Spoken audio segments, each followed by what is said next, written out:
നമസ്കാരം, എൻ്റെ പേര് Aliya Fathin. Amrita hospital speech pathology and audiology ഡിപ്പാർട്ട്മെൻറ്റിൽ സ്പീച്ച് പത്തോളജിസ്റ്റ് ആയിട്ട് വർക്ക് ചെയ്യുന്നു. ഇന്ന് October 22 international stuttering awareness day ആയി ആചരിക്കുന്നു. എന്താണ് സ്റ്റട്ടറിംഗ്? സംസാരത്തിൻ്റെ സ്വാഭാവിക ഫ്ലോയെ, അതായത് ഫ്ലുവൻസിയെ തടസ്സപ്പെടുത്തി വരുന്ന ഡിസ്ഫ്ലുവൻസീസിനെയാണ് നമ്മൾ സ്റ്റട്ടറിംഗ് എന്ന് പറയുന്നത്. ഈ ഡിസ്ഫ്ലുവൻസീസ് എന്ന് പറയുമ്പോൾ മൂന്നായിട്ട് കാണാം.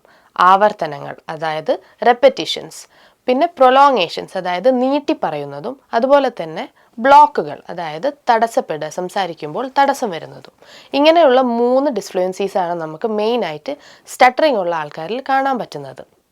വിക്കിൻ്റെ കാരണം വ്യക്തമല്ലെങ്കിലും പല പഠനങ്ങൾ അനുസരിച്ച് തലച്ചോറിലെ ചില ഭാഗങ്ങളിലെ വ്യത്യാസം കാരണമാണ് വിക്ക് വരുന്നതെന്നും അതുപോലെ തന്നെ പാരമ്പര്യമായിട്ട് വിക്ക് വരാനുള്ള സാധ്യതകളുണ്ടെന്നാണ് പഠനങ്ങൾ പറയുന്നത്.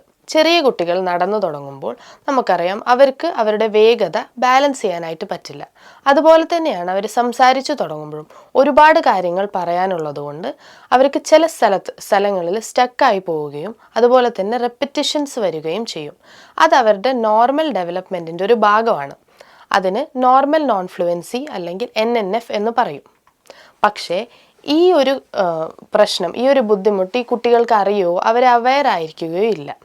ഈ ഒരു ബുദ്ധിമുട്ട് ഒരു 6 മാസമോ അല്ലെങ്കിൽ 1 വർഷമോ നീണ്ടു നിൽക്കുകയാണെങ്കിൽ അതിൻ്റെ കൂടെ തന്നെ അവർ സെക്കൻഡറി ബിഹേവിയേഴ്സ്, അതായത് സംസാരിക്കുമ്പോൾ കണ്ണ് ചിമ്മുന്നു, അതുപോലെ തന്നെ തല ചെരിക്കുന്നു, കൈകാലുകൾ അനക്കുന്നു, അങ്ങനെയുള്ള ചലനങ്ങൾ ചെയ്യുമ്പോഴും അതുപോലെ തന്നെ അവോയ്ഡൻസ് അല്ലെങ്കിൽ എസ്കേപ്പ് ബിഹേവിയേഴ്സ്, സംസാരത്തിനുള്ള പേടി, ആൻസൈറ്റി, ഒരു പൊതുസ്ഥലത്ത് സംസാരിക്കാൻ പോകുമ്പോഴുള്ള ഭയം, ഇതൊക്കെ കാണിക്കുന്നുവെങ്കിൽ ഉടനെ തന്നെ ഒരു സ്പീച്ച് ലാംഗ്വേജ് പത്തോളജിസ്റ്റിൻ്റെ സഹായം തേടുക.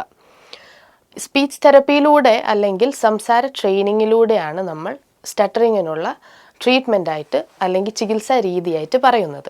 കുട്ടികളുടെ പോലെ തന്നെ മുതിർന്നവർക്കും സ്റ്റട്ടറിങ് അനുഭവപ്പെടാറുണ്ട്. അതിൽ പ്രധാനപ്പെട്ട സ്വഭാവം എന്താണെന്ന് വെച്ചാൽ സ്റ്റട്ടറിങ് വേരിയബിളാണ്. ചില സമയങ്ങളിൽ സ്റ്റട്ടറിങ് നമുക്ക് കാണാൻ പറ്റില്ല, പക്ഷേ ചില സിറ്റുവേഷൻസിൽ സ്റ്റട്ടറിങ് കാണാം. ചിലവരോട് സംസാരിക്കുമ്പോഴായിരിക്കും സ്റ്റട്ടർ ചെയ്യുന്നത്, ചില സ്ട്രേഞ്ചേഴ്സിൻ്റെ അടുത്ത് സംസാരിക്കുമ്പോൾ, അല്ലെങ്കിൽ ചില വാക്കുകൾ പറയുമ്പോഴായിരിക്കും സ്റ്റട്ടർ ചെയ്യുന്നത്. കുട്ടികളെ പോലെ തന്നെ മുതിർന്നവർക്കും സ്റ്റട്ടറിങ്ങിന് തെറപ്പി അറ്റൻഡ് ചെയ്യാവുന്നതാണ്. അവർക്ക് കംപ്ലീറ്റ് ആയിട്ട് കുട്ടികളുടെ പോലെ മാറ്റിയെടുക്കാൻ പറ്റിയില്ലെങ്കിലും ഒരു സ്പീച്ച് ലാംഗ്വേജ് പത്തോളജിസ്റ്റിൻ്റെ ഹെൽപ്പോടുകൂടെ കംപ്ലീറ്റ് ആയിട്ട് എങ്ങനെ ഇതിനെ മറികടക്കാം എന്നുള്ളത്, അതുപോലെ തന്നെ എങ്ങനെ ഈ സ്റ്റട്ടറിങ്ങിനെ മാനേജ് ചെയ്യാം എന്നുള്ളതും വ്യക്തമായി അറിയാൻ പറ്റും ഒരു സ്പീച്ച് ലാംഗ്വേജ് തെറപ്പിസ്റ്റിൻ്റെ ഹെൽപ്പോടുകൂടി. സ്റ്റട്ടറിംഗ് ഉള്ള ആൾക്കാർക്ക് പൊതുവേ പൊതുസമൂഹത്തിൽ സംസാരിക്കാനുള്ള ബുദ്ധിമുട്ടുകളും അവർക്ക് ഇത് കാരണമുള്ള ആൻസൈറ്റി, ഇമോഷണൽ ടെൻഷൻ, വിഷമവും സ്ട്രെസ്സും എല്ലാം ഉണ്ടാവും.